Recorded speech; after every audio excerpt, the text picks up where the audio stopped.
Mapapasarap nga naman talagang tulog mo kung tahimik at malamig nga sa kwarto mo. Pero nakakamiss din pala yung ingay dyan sa Maynila. Yung tipong aga-aga pa nga lang ay may naririnig ka ng sigawan at tawanan nga sa labas ng bahay nyo. Imbis nga mga tilaok nga ng manok yung gigising nga sa'yo. Yung mga kapitbahay mo ang marites yung unang nagigising kaysa nga sa mga manok sa lugar nyo. Baka nga napupuyat na nga yung mga manok dyan sa Maynila kaya tanghali na rin sila nagigising. Paano masabi? 11:30 na nga ng umaga dito. Ayan, gising na nga yung prinsesa. Sana all. Joke lang, syempre, nagising na ako kaninang umaga. Nakatulog lang talaga ako ulit kasi nga pumasok nga yung asawa ko sa trabaho. Nag-alarm talaga ako ng 11:30 kasi nga gusto ko pagising ko nga kain na lang ako ng tanghalian. Wow! Pero every time talaga na nagigising nga ako, dumidiretso talaga ako sa CR para nga magilamos. Syempre kailangan kasi natin tanggalin yung mga muta-muta at mga panis na laway nga natin. At paglabas mo nga ng CR ng kwarto namin pupunta ka na agad dito sa kusina namin. Kaya nga naman nagluto na nga ako ng tanghalian ko kasi nga nagugutom na nga ako. Magluluto na nga ako ng kanin na yung kaya ko nga lang maubos. Nung nasa Pinas pa nga ako, nagsasaing nga ako ng tanghali ng marami para hanggang hapunan na nga yun. Paminsan-minsan din kasi masarap din naman kumain ng bahaw. At yung bago-bago pa nga lang ako dito ay ginawa ko din yun.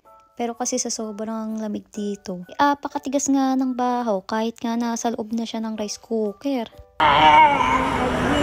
Pagkatapos nga nun, di ko na nga yun inulit kasi ayaw kong kumain ng bato na kanin. At namiss ko nga kumain ng itlog na sibuyas. Itlog na sibuyas? Itlog na may sibuyas na may kamatis. Kaya nga ito nga yung naisip ko nga ulamin. At habang nagluluto nga ako, inaalala ko nga yung mga panahon na nagbubudol fight nga ako sa Pinas. Hindi nga mawawala tong itlog na may kamatis na may sibuyas. Apakasarap niya. Wow! Silip-silip nga ako dyan sa aming backyard. Ay, syala, may backyard pala kami. Sana all. Ay, tinitingnan ko lang baka may naligaw na lumipad na daw ng saging. Sarap pa naman yun iplato dito, tapos habang nagkakamay ka. Para wala rin akong hugasin, di ba? Kaya lang puro damo nga yung nakikita ko sa backyard nga namin. Kaya naman nagplato na lang ako, wala akong choice. Uhugasan ko na lang yan mamaya. Kapag may pasok talaga yung asawa ko, ako lang talaga mag-isa kumakain. Habang nag-edit nga ako ng video na to, may napansin nga lang ako. Parang malungkot ako sa part na yan. Hindi ko alam kung nakukulangan ba ako sa kanin o sa ulam. At dahil nga may camera, ay di na nga ako nagtambay-tambay pagtapos ko nga kumain. Naghuhugas na nga ako. At habang naghuhugas nga ako, ay mas lalo ko ngang nalaman na hindi talaga madaling maging housewife. Napakabilis nga naman ng panahon kasi nga housewife na ako ngayon. Uy, ay dati kasi ay borders lang ako ng bahay. Yung tipo bang kain tulog. Bawal yan! Pero minsan naman naghuhugas naman ako ng plato at naglilinis ng bahay kapag sinisipag ako. Uy! Pero saludo ko sa mga housewife o mga nanay na piniling magstay sa tahanan nila para alagaan at asikasuhin yung mga anak at asawa nila. Kaya dapat naman talaga palakpakan natin sila at bigyan pa yan ng jacket, Kuya Will.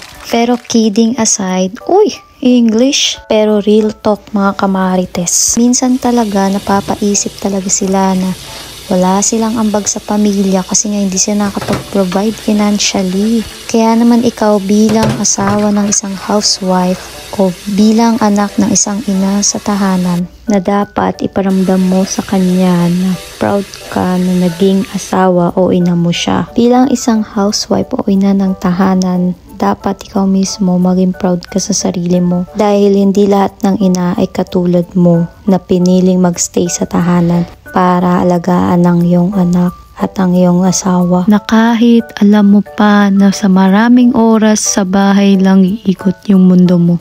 Pero alam ko na darating yung time na masasabi mo na masaya ka sa naging desisyon mo. At dahil nga may camera ay nagwalis-walis na nga ako ng konti dito nga sa kitchen at dining area nga namin. Medyo nahirapan nga ako sa pagtakot nga dito sa mga dumi-dumi nga sa masaig namin at mapapaupo ka pa nga dahil nga sa liit nga ng hawakan ng dustpan namin. Kaloka. At kung ano nga yung haba nga ng hawakan ng walis namin ay yun naman yung sobrang liit ng hawakan ng dustpan namin. At dahil nga tapos na nga ako maglinis ay naisipan kong kumain ng ice cream. At dito ko nga nalaman na mas masarap pala kumain ng ice cream kapag nilalamig ka. Naalala ko nga yung mga napapanood ko nga sa K-drama na ang sarap-sarap nga nila kumain ng ice cream kahit nga nag-i-snow. Masasabi ko nga na mas na-appreciate ko nga yung sarap ng ice cream dito kaysa nga nung nasa Pinas pa nga ako. At dahil nga napagod nga ako sa paglilinis ko nga ng bahay, nanood-nood nga muna ako ng movie. At pagkatapos ko nga manood ng movie, naisipan ko na nga maligo na nga muna ako kasi naaamoy ko na yung sarili.